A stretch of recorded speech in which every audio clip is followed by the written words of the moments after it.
해간 어떤 대통령도 할 수 없는 일인데 감히 제가 어떻게 그런 말을 한다는 것입니까? 이치에 닿지 않는 말을 가지고 사람을 이렇게 몰약해서는 안 됩니다.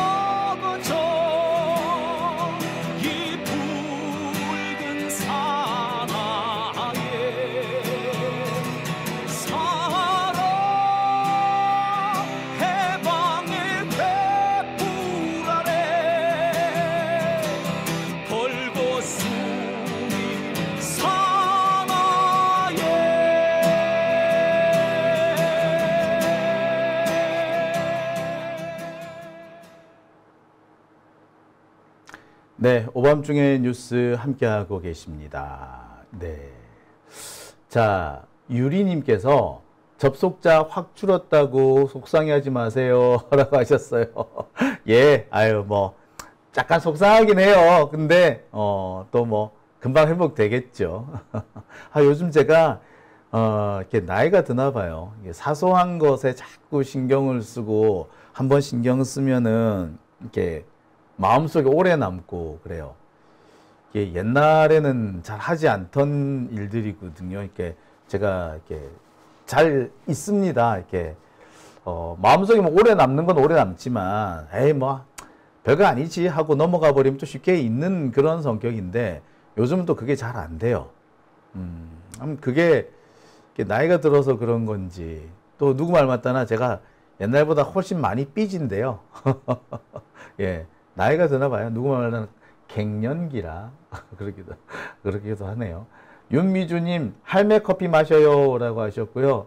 아까 또 어떤 분께서는 소리별님께서는 코리아노 커피가 최고라고 하셨어요. 다방 커피 말씀하시나요? 네, 갱년기. 예, 네, 그렇습니다. 그런 것 같아요. 갱년기인지 뭐 노년기인지 뭐 그렇습니다. 네. 자, 그러면 두 번째 주제 시작을 해보겠습니다. 두 번째 주제는요, 예, 점점 드러나는 윤석열과 임성근의 수상한 관계입니다. 어이쿠, 예. 자, 제가 몇 차례에 걸쳐서 이 윤석열과 임성근의 관계, 해병 1사단장, 이 해병 1사단장 임성근과 윤석열 이 관계가 아무리 봐도 이상하다. 상식적으로 이해가 안 간다라고 말씀을 드렸습니다.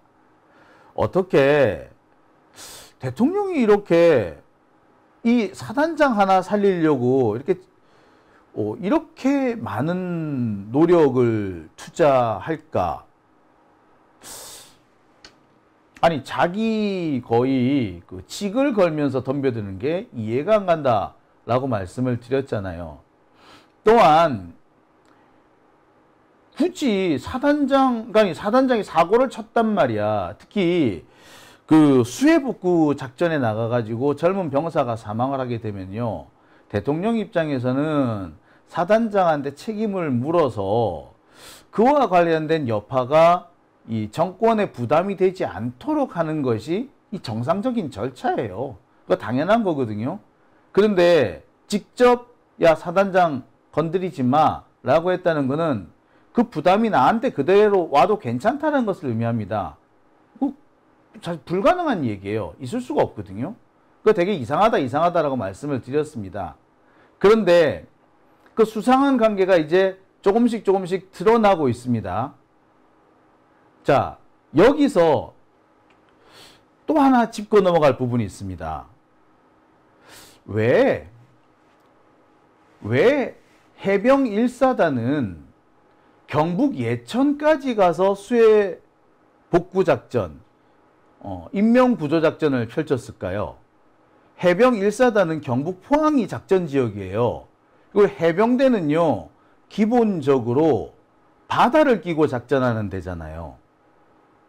그런데 경북 예천? 거기를 왜 갔지? 물론 강이 있습니다만 해병대가 강을 끼고 작전하는 그런 부대는 아니란 말이에요. 경북 예천까지 왜 갔을까요? 뭐 갖다 붙이면 뭐 안 될 것도 없습니다만 100km나 떨어진 경북 예천까지 왜 갔지? 자, 여러 가지 의문이 있는데 예, 그 문제에 대한 해답이 결국 나왔습니다. 어떤 해답이냐고요? 지금부터 보여드리겠습니다.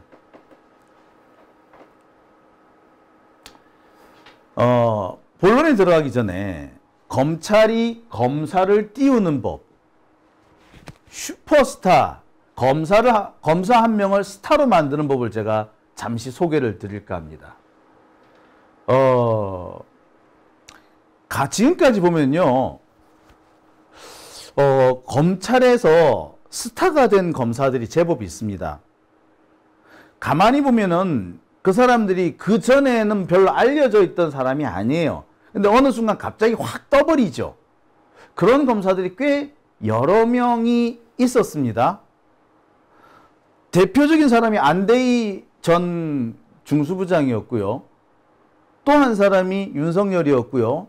그 다음이 또 한동훈이었습니다. 그죠? 스타 검사들이었죠.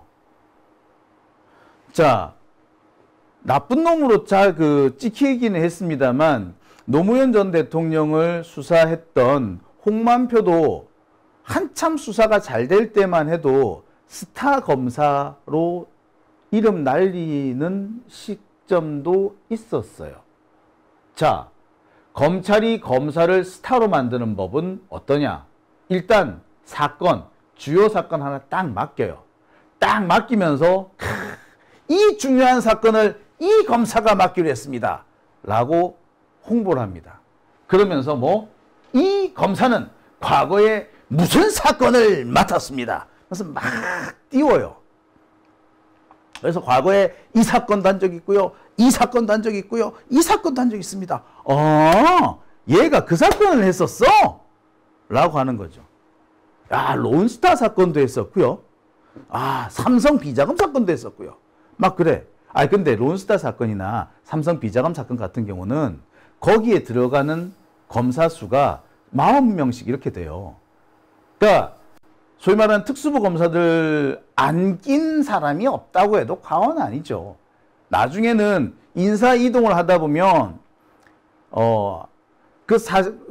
실제로는 40명인데 정원은 40명인데 그 인사 이동을 통해서 왔다 갔다 걸친 사람들까지 하면은 한 8, 90명씩 넘을 수도 있어요. 수사 기간이 길어지게 되면은 100명이 넘을 수도 있어요. 아무튼 옛날에 그 사람이 이 사건을 했어 라고 하면서 같이 막 띄우는 겁니다. 자, 그러면서 애 하나를 스타로 만드는 거예요. 자, 그러면서 이 사람이 그렇게 스타 검사 딱 만들어서 이 사람을 다음에 승진을 시킵니다. 중요한 보직에 딱 앉히죠. 서울중앙지검장 따다단! 대표적인 사람이 누굽니까? 윤석열이죠. 그리고 또 대표적인 사람이 누굽니까? 한동훈이죠. 여러분 혹시 한동훈 옛날에 뭐 하던 사람인지 알았어요? 몰라. 아무도 몰랐어. 그런데 어느 날 갑자기 한동훈이 뜩 뜹니다. 뭘로 뜹니까? 박영수 특검에 차출이 되면서 뜨죠. 그러면서 이번에 국정농단 특검에 차출된 한동훈, 얘가 옛날에 알고 봤더니 이런 사건을 맡았었어. 윤석열하고도 엄청 친하대. 막 보도가 되기 시작해. 그러면서 얘가 말이야, 사실은.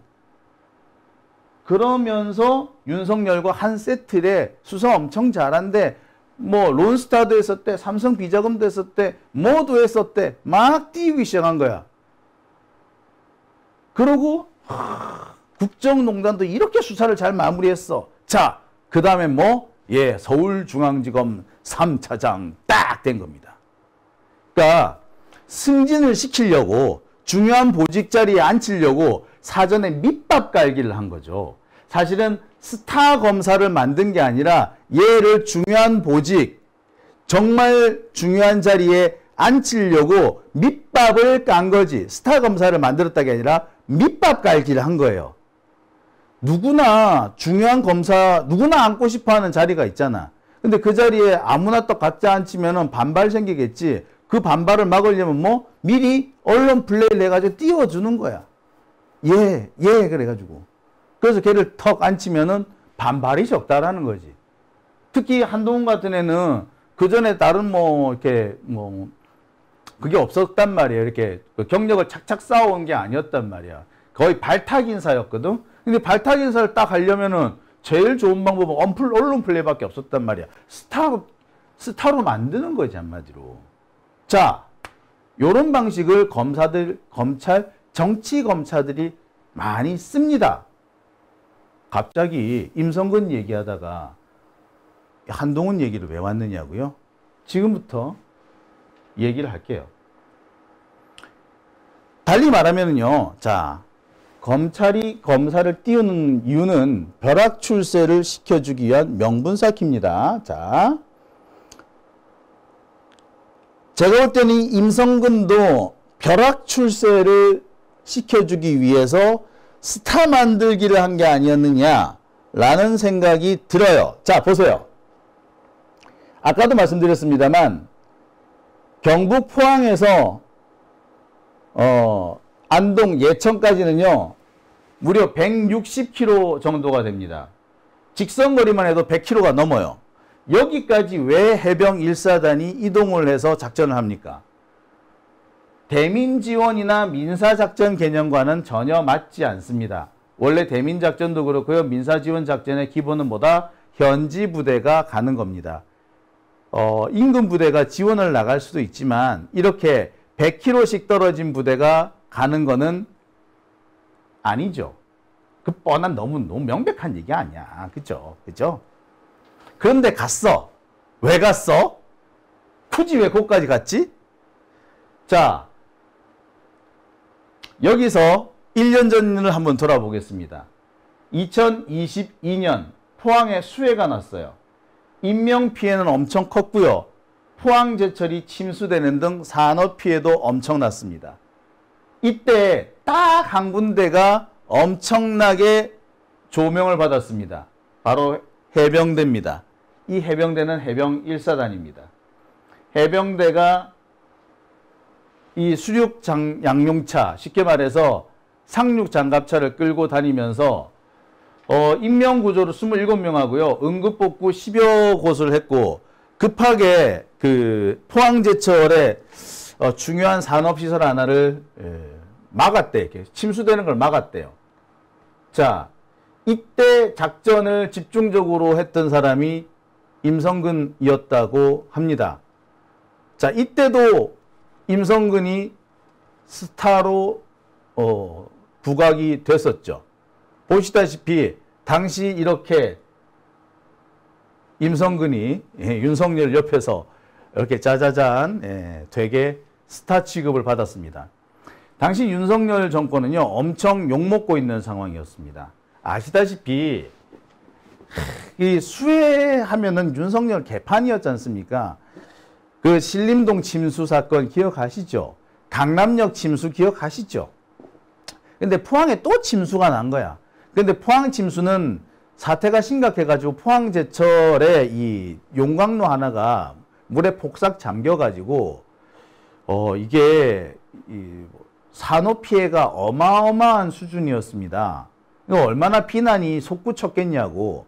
그런데 당시에 그 비난 여론을 조금 상쇄시키는데 임성근이가 상당히 역할을 했다고 하죠. 근데 누구 말로는 그때 이런 얘기도 합니다. 해병대가 상당히 많은 노력을 하고 성과를 보인 거는 사실이지만 전체적으로 보았을 때 미미했다. 그나마 선전한 거는 사실이지만 전체적인 피해 상황이나 따라서 이들의 활약상 정말 잘한 거고 박수를 쳐야 되지만 그렇다고 해서 이렇게 띄울 일은 아니다 라고 합디다. 하지만 이때 엄청나게 띄웠어. 그래서 이을 것을 두고 이렇게까지 띄울 일인가? 물론 잘했지만 이렇게까지 띄울 일인가? 라고 했었대요. 야, 자,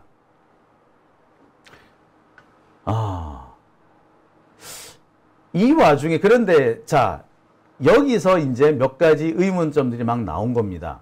저는 여기서 봤을 때 이때부터 임성근을 띄우려고 했었구나 라는 전 생각이 들었습니다. 자, 그런데 어제 고양이 뉴스에 이 원재윤 PD가 정말 제대로 된 보도를 하나 해줬죠. 이 얘기가 있습니다. 김건희의 첫 대회 공식 행사를 마련한 것이 유일임이고 그 자리를 주관해 준 사람이 임종득이며 이들이 추진하는 이권 사업을 지원해 준 게 임성근이다.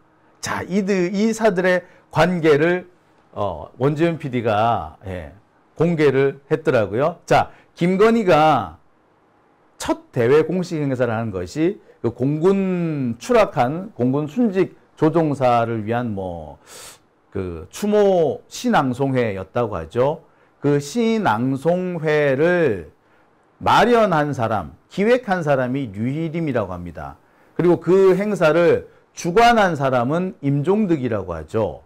그리고 이 두 사람이 추진하고 있는 이권사업, 그러니까 경주 엑스포 사업이 있는데 이 이권사업을 지원해 준 사람이 임성근입니다. 즉 임성근, 임종득, 유일임 이 세 사람은 엄청나게 이권 또는 상당히 끈끈한 관계로 엮여 있는 상태였고 이들은 또 김건희로 이어진다는 겁니다. 자, 이렇게 본다면 이들 사이에는 어떤 관계가 성립이 되느냐? 유일임, 임종득, 임성근 그리고 김건희 이들 사이에는 이른바 비선 라인이 형성되는 것이고 이들은 자연스럽게 임성근을 차기 해병대 사령관으로 만들려고 했던 거죠. 자, 해병대 사령관으로 임성근을 만들려고 하는데 그냥 야, 너 사령관 해. 이러면 반발 생길 수밖에 없죠. 특히 군대라는 데는요, 이 진급 문제와 관련해서는 진짜 불똥 튕깁니다. 무슨 일이 생길지 몰라요. 진급, 이거 검사들도 마찬가지야. 그 검사들이 아까 말씀드렸듯이 스타 검사 만들기를 왜 하는지, 왜 그 진급을 시켜주기 위해서 그 서울중앙지검 장안치기 위해서 중앙지검 3차장 안치기 위해서 왜 그렇게 일부러 스타 검사 만들기 하는지 이유가 뭐냐면은 이 진급이나 승진을 두고 불만이 안 생기게 불만이 있더라도 불만을 표출 못하게 하기 위해서예요. 마찬가지로 해병대 사령관으로 임성근을 딱 앉히려고 보니까 아이고 경쟁자가 많네. 경쟁자가 쟁쟁하네. 야, 그럼 어떻게 이들의 불만을 잠재워야 돼. 어떡할래? 임성근을 스타로 만들어야 되는 거야. 그래서 다른 애들이 불만이 있더라도 말을 못하게 해야 돼. 그러려면 어떻게? 야, 수해! 가자! 사실 수해 작전만큼 딱히 큰 노력 들이지 않고 뽀대나는 작전도 없어요. 뭐 전투를 하는 것도 아니잖아요. 전투를 해? 대간첩 작전을 합니까? 아니면 해적 소탕 작전을 합니까? 아니잖아. 그죠? 그렇다고 한미연합 작전을 한 거야? 아니야. 아무것도 없어. 그냥 장갑차 끌고 나가가지고 시민들 태우고 나오면 돼요. 물론 도움이 상당히 많이 됩니다. 하지만 이게 그렇게 품이 많이 든다거나 위험 부담이 크거나 이런 거 아니에요.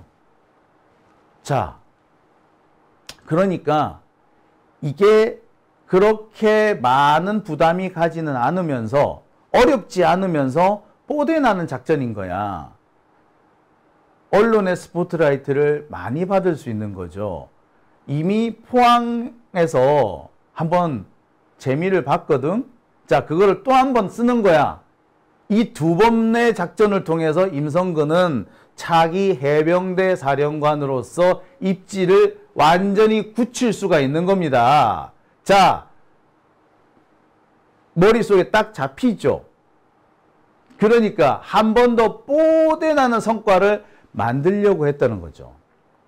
해병대는요, 별 3개, 중장이 마지막입니다. 별 2개짜리, 그러니까 소장은 3명이래요. 4명이 될 수도, 아이씨, 뭐야, 이거. 예, 별 3개, 이게 별 2개, 소장은 3명인 경우도 있고, 가끔은 4명인 경우도 있습니다. 이게 왜 4명인 경우도 있냐면, 해병대 사령관이 중장 별 3개고요. 별 2개는 해병 1사단장, 해병 2사단장, 그 다음에 합참 전비태세 검열실장, 요 3사람인데 간혹 가다가 해병대 부사령관이 소장 별 2개인 경우가 있답니다. 보통 별 1개인데 별 2개를 주는 경우도 있대요. 그래서 총 4명이 이렇게 이렇게 소장인 경우가 있답니다. 그러니까 경쟁자가 4명인 거죠. 4명이 해병대 사령관을 놓고 경쟁을 하는 거야. 근데 그 중에서 가장 언론의 스포트라이트를 많이 받는 자가 사령관이 되는 건데 그 자리를 임성근한테 주려고 했던 거예요. 즉 이걸 다시 요약을 해보면 뭐다? 예, 우리가 계속 얘기했던 거 인사청탁이 존재했었다. 인사비리가 존재했었다. 라는 것이 여기에서 확인이 되는 겁니다. 그렇게 되면요. 왜 무리해서 경북 예천까지 갔는지, 왜 무리하게 물속으로 애들을 투입하려 했는지, 왜 그거를 굳이 언론 플레이를 하려고 했는지, 야, 해병대 잘 보이게 해! 라고 했는지까지 다 나오는 거지. 그리고 한 가지 더. 왜 굳이 무리하게 이 사건을 덮으려고 했는지, 왜 임성근을 처벌 대상에서 빼내려고 했는지도 나오는 겁니다. 검사들이 잘 그래요. 분명히 명백하게 처벌 대상이 되는데 빼버리는 거야. 왜 우리 99만 원 사건 아시죠? 분명히 처벌을 받아야 되는 검사인데 99만 원으로 빼버리잖아. 그리고 난 다음에 시간 지나면 그 99만 원 검사들 다 잊혀져요. 원래 검사들이 그렇게 합니다. 그러니까 해병대에 최수근 상병이 죽었어도 시간이 지나면 잊혀지고 덮어질 거고, 그러면 임성근을 해병대 사령관으로 앉혀도 아무 문제가 없다라는 거죠. 즉 결론은 뭐? 임성근을 해병대 사령관에 앉히기 위한 작전이 진행되고 있었다는 것이고, 이 말은 달리 말하자면 인사 비리가 존재했었다라는 겁니다.